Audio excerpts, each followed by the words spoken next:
ఇవన్నీ కూడా జగనన్న ప్రోత్సహించబట్టే స్వయం ఉపాధి రంగం ఈరోజు తన కాళ్ళ మీద తాను నిలబడగలుగుతా ఉంది. ఈరోజు కోట్ల మంది ఈరోజు తమ కాళ్ళ మీద తాము నిలబడగలిగి ఈరోజు రాష్ట్ర ప్రభుత్వం పరుగులు పెట్టే పరిస్థితిలోకి ఈరోజు వచ్చింది అని చెప్పడానికి కూడా గర్వపడతా ఉన్నాను. ఒకవైపున ఇవన్నీ చేయడమే కాకుండా మరోవైపున రాష్ట్రంలో ఎప్పుడూ జరగని విధంగా ఈరోజు మన రాష్ట్రంలో కొత్తగా మరో 4 సీపోర్ట్లు ఈరోజు నిర్మాణంలో ఉన్నాయి. ఎప్పుడూ జరగని విధంగా ఈరోజు మన ప్రభుత్వ హయాంలోనే ఈరోజు 3 ఇండస్ట్రియల్ కారిడార్లు 10 ఇండస్ట్రియల్ నోట్స్ కూడా ఈరోజు వేగంగా ఈరోజు పరుగులెత్తా ఉన్నాయి. ఎప్పుడూ జరగని విధంగా 10 ఫిషింగ్ హార్బర్లు 6 ఫిష్ ల్యాండింగ్ సెంటర్లు కూడా ఈరోజు నిర్మాణంలో వేగంగా కూడా జరుగుతూ ఉన్నాయి. ఎప్పుడూ జరగని విధంగా ఉద్యోగాల కల్పనలో మీ బిడ్డ అడుగులు వేస్తా ఉన్నాడు. ఎంతటి వేగంగా అంటే ఈజ్ ఆఫ్ డూయింగ్ బిజినెస్ లో ఈరోజు ఆంధ్ర రాష్ట్రం దేశంలోనే వరుసగా ప్రతి సంవత్సరం నెంబర్ 1 గా ఈరోజు ఉంది అని అంటే ఏ స్థాయిలో ఉందో ఆలోచన చేయమని కోరుతా ఉన్నా. ఇక రెండో విషయానికి వద్దాం. వారు ప్రచారం చేసే ఇంకో బోగస్ రిపోర్ట్ చూద్దామా?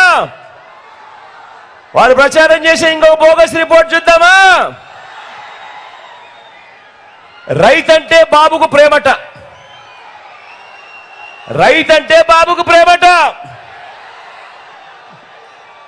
నమ్ముతారా?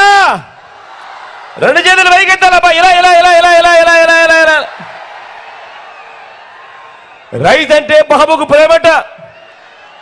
ఇప్పుడు గతంలో ఏమీ చెయ్యని బాబు రైతుకు ఎక్కువ మేలు చేస్తాడట. ఇది వాళ్ళు ఎల్లో మీడియా చంద్రబాబు నాయుడు గారు మళ్ళీ కొత్తగా చెప్తా ఉన్న మాటలు. 3 సార్లు ముఖ్యమంత్రిగా చంద్రబాబు నాయుడు గారు పరిపాలన చేశారు. 14 ఏళ్ళు ముఖ్యమంత్రిగా చంద్రబాబు నాయుడు గారు పరిపాలన చేశారు. నేను అడుగుతా ఉన్నాను, మీ అందరి సమక్షంలో వాళ్ళని అడుగుతా ఉన్నాను, రైతుకు అయ్యా చంద్రబాబు రైతుకు నువ్వు ఏం చేశావు అని అడుగుతా ఉన్నాను ఇదే సభాముఖంగా.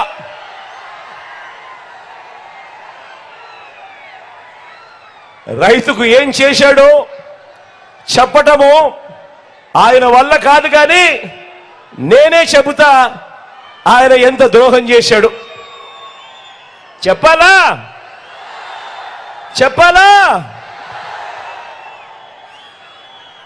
ఇదే చంద్రబాబు వ్యవసాయం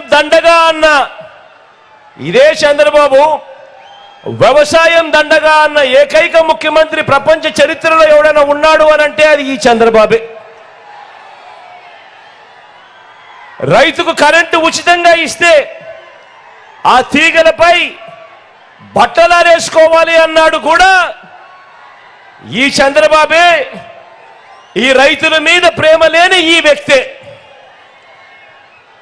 ఏకంగా రైతులను విచారించేందుకు ప్రత్యేక పోలీస్ స్టేషన్లు నెలకొల్పిన వ్యక్తి, ఏకంగా రైతులను విచారణ చేసేందుకు ప్రత్యేక కోర్టులు నెలకొల్పిన వ్యక్తి.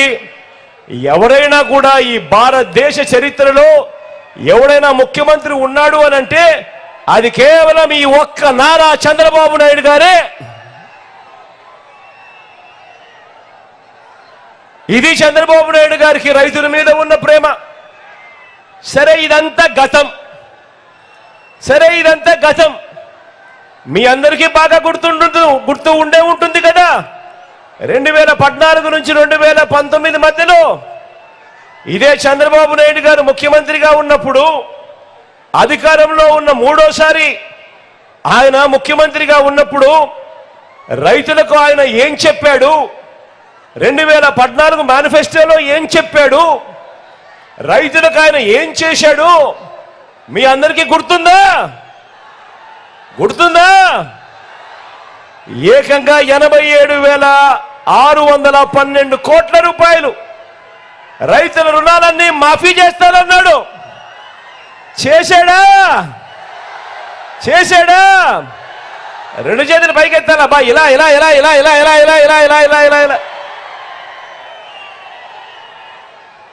రైతులకు పగటిపూటే 12 గంటల పాటు ఉచిత విద్యుత్ ఇస్తానన్నాడు. ఇచ్చాడా? రెండు చేతుల పైకి ఇలా ఇలా ఇలా ఇలా ఇలా ఇలా ఇలా. బ్యాంకుల్లో పెట్టిన బంగారం విడిపిస్తానన్నాడు. బ్యాంకుల్లో పెట్టిన బంగారం విడిపిస్తానన్నాడు. విడిపించాడా? విడిపించాడా? రెండు చేతుల పైకి ఇలా ఇలా ఇలా ఇలా ఇలా ఇలా ఇలా ఇలా ఇలా ఇలా. ఏ ఒక్కటైనా చేశాడా? ఏ ఒక్కటైనా చేశాడా?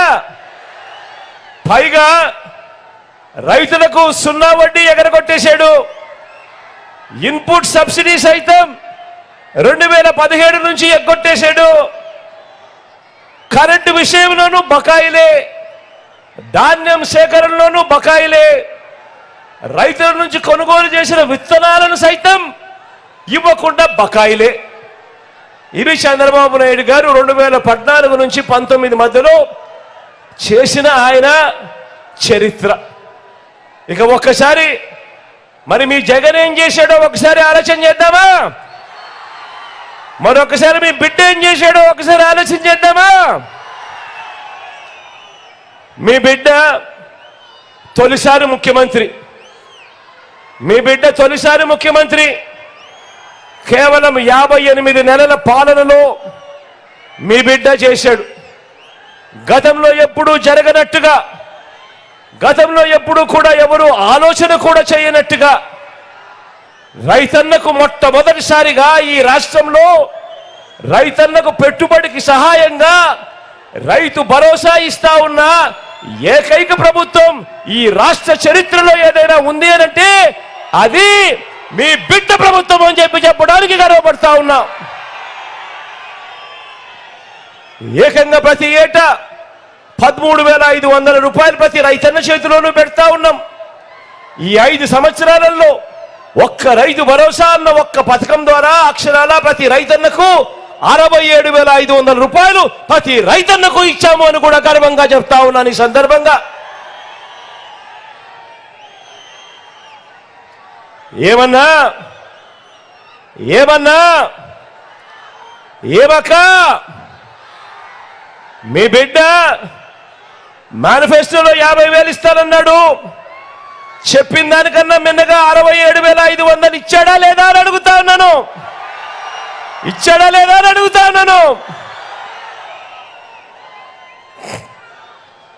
మీ బిడ్డ వ్యవసాయానికి పగటి పూటే నాణ్యమైన 9 గంటల ఉచిత విద్యుత్ మీ బిడ్డ వచ్చిన తర్వాతే ఈ 58 నెలల కాలంలోనే ఏకంగా 1,700 కోట్ల రూపాయలు ఫీడర్లపై ఖర్చు చేసి పగటి పూటే 9 గంటల పాటు నాణ్యమైన ఉచిత విద్యుత్ ఇచ్చే కార్యక్రమానికి చేసిన వ్యక్తి ఎవరైనా ఉన్నారు అని అంటే ఈ రాష్ట్ర చరిత్రలో అది మీ బిడ్డే అని కూడా చెప్పడానికి కూడా గర్వపడతా ఉన్నాను. మొట్టమొదటిసారిగా ఎప్పుడూ కూడా కని విని ఎరగని విధంగా రాష్ట్ర చరిత్ర ఎప్పుడు